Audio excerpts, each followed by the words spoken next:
Hey team, so we are going to finish out the year together with our final unit, which is social psych. This is my personal favorite unit, so I wish we could spend a little bit more time on it. And I like being in class because I play a bunch of tricks on you guys.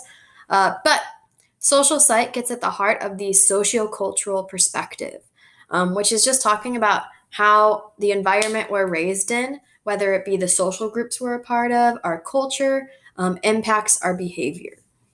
So, to get started, today we're going to talk about conformity. And I think as high schoolers, especially who are very concerned about what your peers think of you, uh, you're very familiar with the term conformity. So, conformity is just adjusting our behavior or thinking to coincide with a group standard. So, I think the best example of conformity here is our bunch of frat dudes. Uh, this is a great example of conformity because you're going to see they're all changing their behavior to fit with the group norm or standard. And what that norm or standard is wearing things like the chubby shorts, the Sperry's, the vineyard vines, and all that stuff. They got to wear their hat the certain way, have their hair the certain style, got to say the lingo of bro and dude. So that is a perfect example of all these guys in this picture. They're adjusting their behavior or thinking to coincide with that group standard. So you will see here, this is one of my favorite video clips of all time. Uh, this is the heart of conformity. And we're going to see that this works in conjunction with what we call social norms. So we're going to see this guy conforming or changing his behavior to fit in with what the group's doing. Is a candid star. These folks who are entering, the man with a white shirt, the lady with a trench coat, and subsequently one other member of our staff will face the rear. Coat, and subsequently one other member of our staff will face the rear. And you'll see how this man in the trench coat. So is he going to conform? Oh, look, he's thinking about it. He's going to adjust his behavior. Maintain his individuality. But little by little. Uh-oh, he's conforming with the group, trying to act casual. He's really making an excuse for turning just a little bit more to the wall. Now we'll try it once again. Here's the candid subject. Here comes the candid camera. Stay of them at least. All right. So you guys can watch the rest of that video later. I find it pretty funny. But we see here is obviously there's conformity going on. He's changing his behavior to fit with what everyone else is doing. And what everyone else is doing is facing that wall, and either changing the norm or the little unwritten rule of your elevator etiquette. So a social norm is just kind of the informal or unwritten rule that kind of guides our behavior when we're acting in a group or social setting. So in this case, typically the norm for elevator etiquette is that you face the door. But what they did is they all changed the norm. So now he enters a new group and he's kind of the odd one out. They changed the norm. And the new norm is, okay, face backwards. And because he's coming into this group and everyone in the group is doing it, of course, he's going to change his behavior to fit with this brand new social norm. And this also kind of begs the question of how easy is it for us to change our social norms? Obviously, this guy probably grew up knowing the normal elevator etiquette. But then after just one time of being exposed to this brand new social norm of going backwards in the elevator, he changes his behavior. So kind of interesting question of how set in stone are our social norms and how it kind of depends on the group we're in as well. So some other examples of social norms in our life would be things like eye contact, right? It's very important. It's kind of the norm to look people in the eye when you're speaking. Personal space is also another one, right? We know that you don't want to be a close talker and going into someone's face like that or invading their personal space. So that's definitely kind of a norm. Or it could even be kind of norms for high schoolers. So back when I taught intro psych, there was a lot of people saying norm is to wear Lululemon, or to have Apple products. Or if you're like the Visco girl or whatever, if you're in that social group, you got the hydro flask and the scrunchies. Um, so there could be different norms for different groups. What might be the norm for high school students obviously might not be the norm for um, elderly retired people. So, sources of norms would just be things like friends, family. It could be social media, or any form of media, right? And of course, because we're in the sociocultural unit, we're going to talk about how norms also vary by culture. And I'm really sad. I wish I had our friends Dea and Book here. Uh, Usually, I bring in all the AFS students to talk about their different cultural norms, and it's a really fun exchange between our culture and their culture to see what's similar and what's different. And I think a lot of people are really surprised by some of the little things, and just how little norms can vary. But I'll try and share some of the wisdom they imparted on me from those previous conversations. So, one way that some norms change depending on your culture would be something like eye contact. I remember Dea, I think it was talking about how in her culture, it actually was disrespectful to look elders in the eye.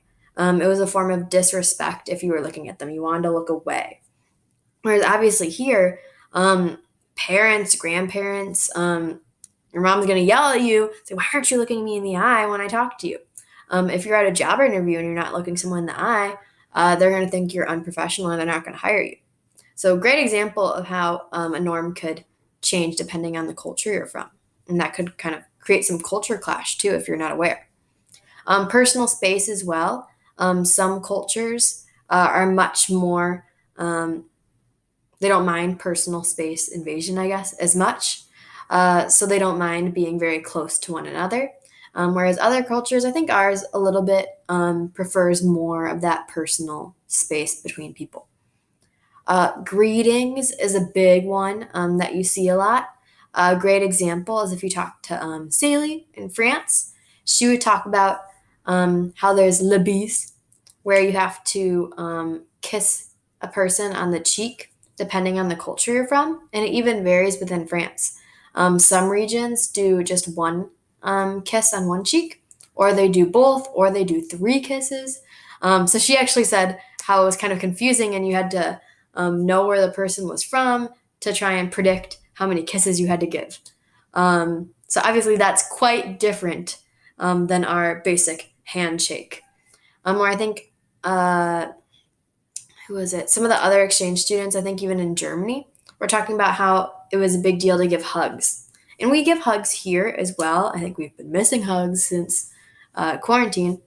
But in Germany, it was like every time you saw your friend, you gave them a hug, which we don't do as much here. It's more like, hey, what's up? Uh, Here, we're definitely more of that handshake culture. But I remember having some culture shock too when I went to France or when I had French exchange students come here when I was a freshman in high school. I had no idea what this kissing thing was, and I went in for a hug and they were kissing my cheek, and then I was scared and I practiced because I didn't know what I was doing. So, a great example of, again, how a lot of this is very relative to the culture we're in, and a really big weakness in psychology, and a limitation for almost any experiment that we talk about is that it's only done on like college students, typically white male college students. They're improving on that a little bit. But oftentimes we do not test around the world to see if our findings from experiments hold up in different cultures. And because of these things like different cultural norms and values, sometimes there are important differences that would cause results to differ based on the culture you're from. So, we're going to take a quick look at one of the most important and groundbreaking experiments in social psychology. So, the video I just showed you before, that one's funny, but it doesn't really give empirical evidence. It's not an experiment, it's just a candid camera, funny video. But what Solomon Asch does is kind of take those ideas and gives empirical or scientific evidence to them. So the experiment that he sets up is he has a bunch of Confederates of the experiment, so people who are in and know what the aim of the experiment is. So he has a bunch of them set up in a room, and then he has another person who's actually the participant in the experiment come in. The participant doesn't know that all these other people are in on the experiment. So the Confederates of the experiment are all shown these two cards. So there's card 1 and card 2. And the Confederates of the experiment are all told, okay, clearly, card 1, the line on card 2 that is most similar to the line on card 1 is line 3. So they all know that. They can very clearly see that. Their instructions are to say the wrong line. So they're instructed to say something like line 2. So they're all unanimous. So they're all going to say line 2 is longer or is the same size as card 1. And obviously that isn't true. So our participant in the experiment comes in thinking he's just like everyone else and they're all part of the experiment. And they are asked to go down the line and say, okay, here's a test of vision. Which line on card 2 is the same size as card 1? And all the Confederates are going to lie and say line number 2 is the same. And then we're going to see, okay, so is our unbeknownst participant in the experiment going to say what he knows is right? You can very clearly see that line 3 is the same size. Or is he going to go conform and follow that norm of what everyone else is doing and basically lie or say the wrong answer? So you can watch this video to find out all about what happens. But what we see is that on average, about 1/3 of the participants went along and said there were multiple trials in which they did this whole thing a bunch of times. And most of them, about 1/3, lied or said the incorrect answer on every trial.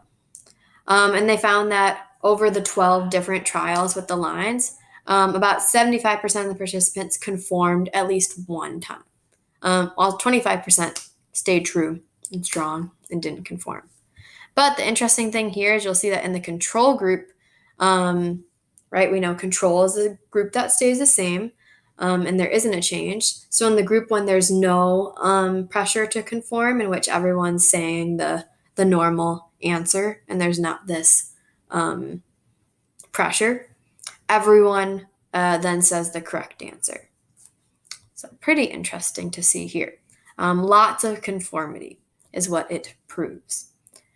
But while this is all kind of fun and games, what we're going to see here in another experiment done later on by two psychologists, Latane and Darley, in 1968, they're saying, okay, yeah, Ash's stuff is all, it's funny, we conform a lot, but this can actually have some really serious and dangerous implications in the long run. And conformity can be a pretty negative thing. So what they do is they're trying to see if people are less likely to act in an emergency when there's others present who are not really reacting to the emergency. So this is the idea of pluralistic ignorance. We know plural means many.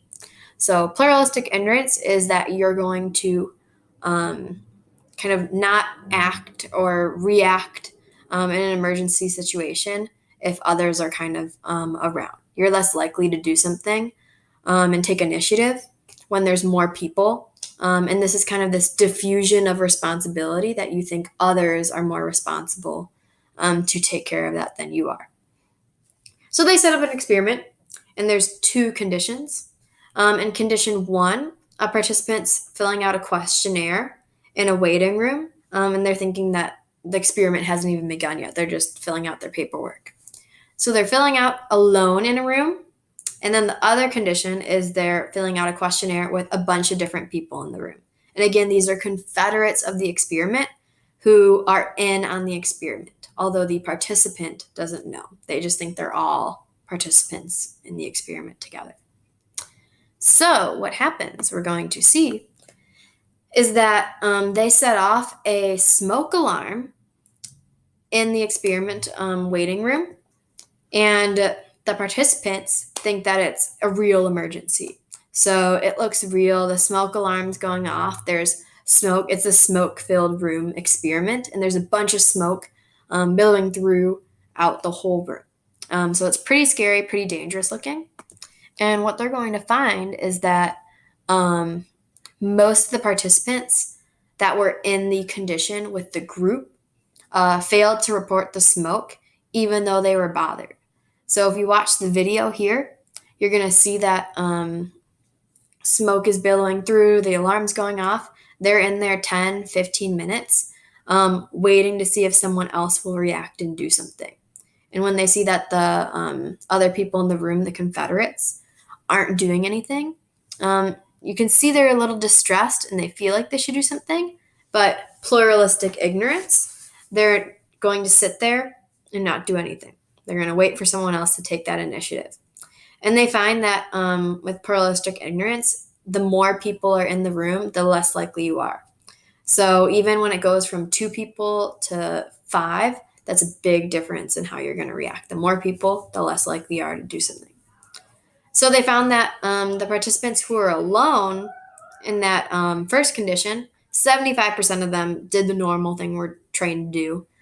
They reported the smoke and the fire or whatever to the researchers. Then you see that when you're in the room with the other participants or Confederates who aren't frazzled by this and don't do anything, only 10% of the participants left the room to search for help after twice the time of the participants who were alone. So what they see is that really you would have died of smoke asphyxiation by this time. So pretty messed up. And we can see kind of the harmful implications of conformity and that it isn't all fun and games. So you guys can go back and watch this video to check it out. So what I'd like you guys to do for your homework today is super easy. Just write a little reflection. I want you to choose 3 social norms in your life and then think about ones that have changed because of coronavirus. So identify 3 social norms that originally existed and now you had to modify or change due to quarantine, social distancing, coronavirus, etc. So that is mainly that for today. Pretty low key. Awesome. Have a nice day.